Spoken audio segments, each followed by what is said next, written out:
America से निकाले गए 104 भारतीय 5 फरवरी को अमृतसर पहुंच गए थे। इन्हें अमेरिकी मिलिट्री के C-17 प्लेन से भेजा गया था। बाद में इन लोगों को उनके राज्यों में भेज दिया गया। अपने अपने घरों को पहुंचने के बाद अब उनके वहां रहने और जाने की डरा देने वाली कहानियां सामने आ रही हैं, जो लोगों को रुला देंगी। मुजफ्फरनगर के देवेंद्र भी उन्हीं सैकड़ों भारतीयों में से एक हैं जो अवैध रूप से अमेरिका जाने की कोशिश में खतरनाक रास्तों से गुजरे। वहां के माफिया के चंगुल में फंसने के बाद लाखों रुपए देकर भी उन्हें सिर्फ पीड़ा और अंततः डिपोर्ट होने का दर्द ही मिला। उन्होंने अमेरिका तक पहुंचने के लिए जो सफर तय किया वो एक भयावह कहानी है। उनकी ये आप बीती न सिर्फ उन लोगों के लिए सबक है जो अवैध रास्तों से विदेश जाने का सपना देख रहे हैं, बल्कि उन नीतियों पर भी सवाल उठा रही है जो इन प्रवासियों को बेहतर जीवन का झांसा देकर जोखिम में डाल देती हैं। मुजफ्फरनगर जिले के पुरकाजी थाना क्षेत्र मारकपुर गांव के रहने वाले देवेंद्र सिंह अमेरिका सुनहरे भविष्य का सपना लेकर गए थे, लेकिन अमेरिका में जाकर उन्हें पता चला कि वो गलत हाथों का खिलौना बन गया है। अमेरिका के माफियाओं ने गन पॉइंट पर लेकर बंधक बना लिया था। इन माफियाओं के चंगुल से मुक्त होने के लिए उसने 40 लाख रुपए की रकम तक चुकाई, तब जाकर उसको रिहा किया गया। आश्चर्य की बात यह है कि फिरौती की रकम अमेरिका में नहीं ली गई, बल्कि अपने देश के हरियाणा में वसूली गई। जी, क्या नाम है आपका? मेरा नाम देवेंद्र सिंह है जी। देवेंद्र जी, आप अमेरिका गए थे, किस तरह की आपकी जर्नी रही? कब गए थे आप अमेरिका, यहाँ से हिंदुस्तान से? जर्नी का ना पूछो, जर्नी कैसी रही। जर्नी बहुत बैड रही है। कब गए थे आप यहाँ? मैं यहाँ से 29 नवंबर गया था जी। कहाँ पर? यहाँ से थाईलैंड गए थे जी। थाईलैंड से वियतनाम, वियतनाम से चाइना, चाइना से सल्वाडोर गए थे। सल्वाडोर में फिर क्या हुआ आपके साथ? सल्वाडोर पे जाके हम वहाँ पे 2 दिन रुके, तो वहाँ पे उन्होंने पैसों की डिमांड की हमसे। जो माफिया था वहाँ का, जो हमें लेके गया था आगे। जी जी। तो वहाँ पे हमने कुछ जितने पैसे उन्होंने बोले हमने प्रोवाइड करवाए उनको।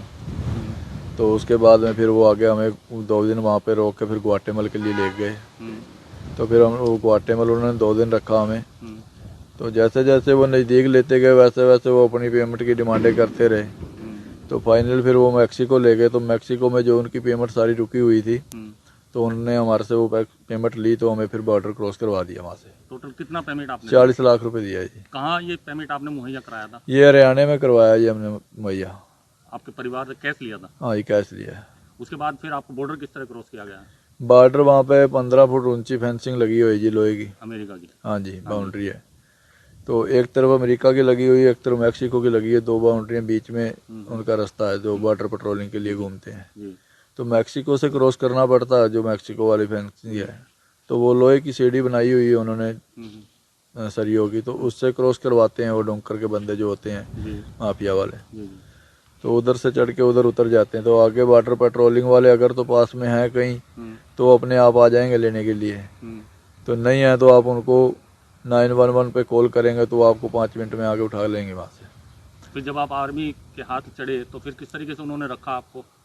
उन्होंने हमसे कोई मतलब आर्मी ने गलत नहीं बोला हमें। वो अपने कैंप में ले गए जो वहाँ पे वो रखते हैं। वहाँ पे उन्होंने जाके हमारे फिंगर वगैरह करवाए। तो हमारी कुछ इंक्वायरी जो ऑनलाइन इंक्वायरी है वो की। जैसे मान लो कोई क्रिमिनल रिकॉर्ड तो नहीं है इनका कोई इंडिया में, वहाँ से भाग के क्राइम करके तो नहीं आए, उस चीज़ को वो चेक करते हैं।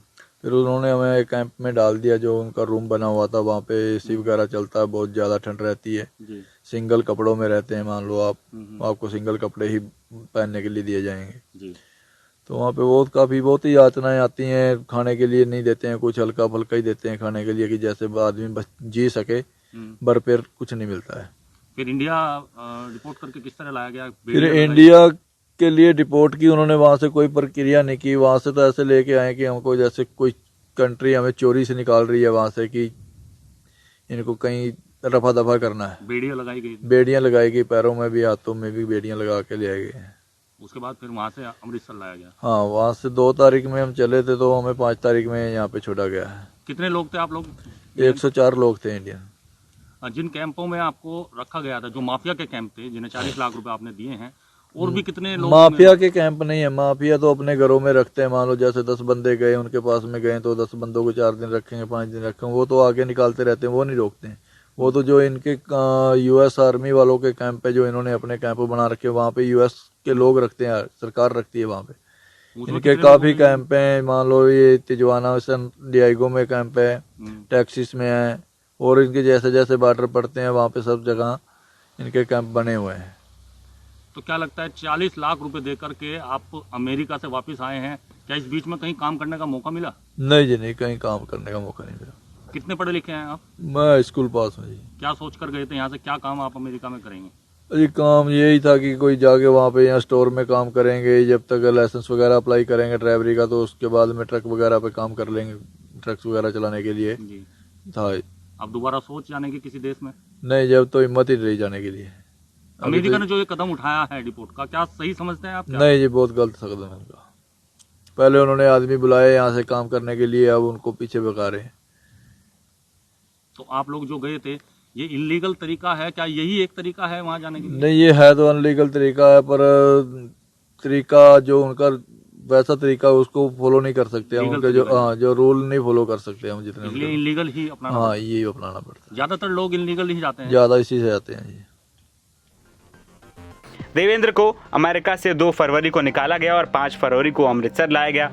उनके साथ कुल 104 भारतीय थे, जिनमें कुछ परिवार, बच्चे और अन्य राज्यों के लोग शामिल थे। अमेरिका जाने के लिए जो जोखिम देवेंद्र और उनके साथियों ने उठाया, वो एक सबक बन गया है। उन्होंने कहा कि मैं अब कहीं नहीं जाऊंगा, यहीं रहकर खेती करूंगा। 40 लाख का कर्ज चुकाना मुश्किल होगा, लेकिन परिवार के साथ रहूंगा। NBT ऑनलाइन की रिपोर्ट।